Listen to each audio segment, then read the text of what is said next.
Lecture de la lettre aux Hébreux. Frères, le Christ est venu, grand prêtre des biens à venir. Par l'attente plus grande et plus parfaite, celle qui n'est pas œuvre de mains humaines et n'appartient pas à cette création, il est entré une fois pour toutes dans le sanctuaire, en répandant non pas le sang de boucs et de jeunes taureaux, mais son propre sang. De cette manière, il a obtenu une libération définitive. S'il est vrai qu'une simple aspersion avec le sang de boucs et de taureaux et de la cendre de génisse sanctifie ceux qui sont souillés, leur rendant la pureté de la chair, le sang du Christ fait bien davantage, car le Christ, poussé par l'Esprit éternel, s'est offert lui-même à Dieu comme une victime sans défaut. Son sang purifiera donc notre conscience des actes qui mènent à la mort, pour que nous puissions rendre un culte au Dieu vivant. Voilà pourquoi il est le médiateur d'une alliance nouvelle, d'un testament nouveau, puisque sa mort a permis le rachat des transgressions commises sous le premier testament. Ceux qui sont appelés peuvent recevoir l'héritage éternel, jadis promis. La lettre aux Hébreux s'adresse à des chrétiens qui connaissent parfaitement bien la religion juive et l'Ancien Testament.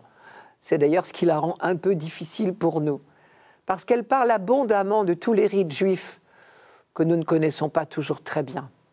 Ici, par exemple, il est question de prêtres, de temples, de sacrifices, de victimes, de sang versé. Tous ces mots appartiennent à l'Ancien Testament. Nous les connaissons, nous les utilisons, nous aussi, en christianisme. Mais nous serions parfois bien en peine de dire quelle réalité ils recouvrent, pour les Juifs d'une part, pour les chrétiens de l'autre, et s'il s'agit bien de la même chose. L'objectif clairement avoué de la lettre aux Hébreux est de nous dire « les mots sont ceux de l'Ancien Testament », mais la réalité qu'ils recouvrent est totalement nouvelle. Parce qu'avant Jésus-Christ, on était dans le régime de la première alliance, alors que désormais, nous sommes dans le régime de la nouvelle alliance. Pour le dire autrement, avec la venue du Christ, sa vie terrestre, sa passion, sa mort et sa résurrection, tout ce qui a précédé est considéré par les chrétiens comme une étape nécessaire, mais révolue. Et donc, c'est volontairement que l'auteur de la lettre aux Hébreux accumule les références aux usages de l'Ancien Testament pour annoncer haut et fort qu'ils sont caducs. Mais pour comprendre le nouveau sens des mots, il faut refaire le chemin qu'ont fait les hommes de l'Ancien Testament, comprendre quelle logique animait tout le culte juif avant Jésus-Christ. Au départ, tout reposait sur l'idée d'un Dieu lointain, tout-puissant, qui tenait entre ses mains le sort de l'humanité. Tout autre que l'homme, il demeurait dans des horizons inaccessibles. Aucun homme ne pouvait l'atteindre, ni même l'apercevoir. Pour l'atteindre, il aurait presque fallu n'être plus un homme. Or, il fallait bien l'atteindre pour qu'il entende les prières des hommes et qu'il répande sur eux tous les bienfaits dont lui seul avait le secret. De là est née l'institution du sacerdoce. Certains hommes étaient mis à part, séparés des autres, pour être réservés, on disait consacrés, au rôle d'intermédiaire entre Dieu et le reste du peuple. Pour accéder au domaine de Dieu, le domaine du sacré, il leur fallait quitter définitivement le domaine des autres hommes, qu'on appelait le domaine profane. Concrètement, c'était la tribu des Lévites qui avait été mise à part de façon définitive.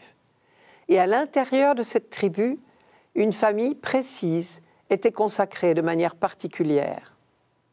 Pris dans cette famille, le prêtre devait encore être consacré par des rites précis, des bains rituels, onctions, aspersions, sacrifices de consécration. Il portait des vêtements spéciaux et il devait observer des règles de pureté très sévères pour être en permanence maintenu dans la sphère du sacré. Il y avait donc tout un système de séparation successive entre les hommes du sacré et le peuple. Le prêtre ne pouvait pas non plus entrer en contact avec Dieu n'importe où, n'importe comment, d'où l'institution du temple et l'organisation extrêmement précise du culte. Le temple étant le lieu du sacré, il ne pouvait être question d'y laisser pénétrer des profanes, ce qui explique la série d'enceintes successives à l'intérieur du temple de Jérusalem, qui reproduisaient le même système de séparation que dans la société. Seuls les prêtres pouvaient entrer dans le domaine de Dieu, et seul le grand prêtre pouvait accéder jusqu'au Saint des Saints, là où réside la présence de Dieu. Toutes ces précautions prises, que faire pour être sûr d'entrer en contact avec Dieu, pour offrir à ce maître de la vie un présent digne de lui? On n'a rien trouvé de mieux que de lui offrir un être vivant, dont le sang répandu est le symbole de la vie qui circulait en lui. Le Dieu d'Israël a fait savoir dès le début qu'il ne voulait à aucun prix de sacrifice humain. Mais il n'a pas refusé tout de suite les sacrifices d'animaux. Une pédagogie ne peut se faire que par étapes. Jésus, lui, est venu faire franchir à l'humanité le pas décisif. Parce que Dieu est tout proche de l'homme, tout l'ancien système de séparation des prêtres devient caduc. Jésus n'est pas de la tribu de Lévi, ce n'est plus nécessaire. Plus besoin de temple non plus, puisque le lieu de rencontre entre Dieu et l'homme, c'est le Dieu fait homme. Plus besoin de sacrifices sanglants.